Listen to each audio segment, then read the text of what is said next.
In this lesson, we will see together the possessive pronouns, but we will see more precisely le tien.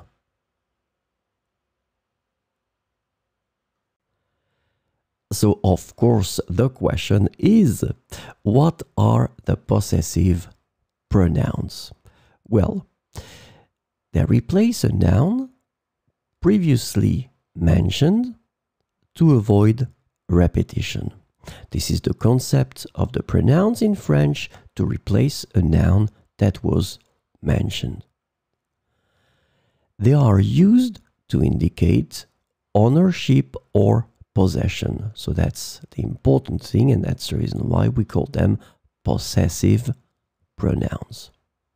And the last thing that is quite important, they agree in gender and numbers with the thing or things being possessed.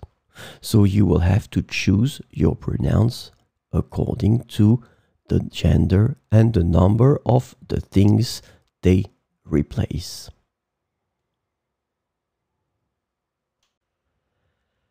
So this lesson is about le tien. And the possessive pronoun le tien can be translated into English as yours, your own, or your one, depending on the context. Keep in mind that le tien is masculin singulier. So we will see some examples with le tien. Mon téléphone est neuf, mais le tien semble beaucoup plus récent.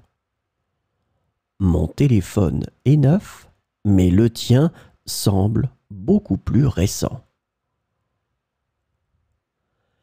J'aime son choix de musique, mais le tien est plus sympa.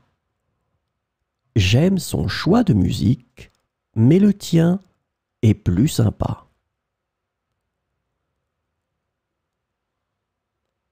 Son appartement est spacieux, mais le tien a une vue incroyable. Son appartement est spacieux, mais le tien a une vue incroyable. Son chemisier est joli, mais le tien a des motifs intéressants. Son chemisier est joli, mais le tien a des motifs intéressants.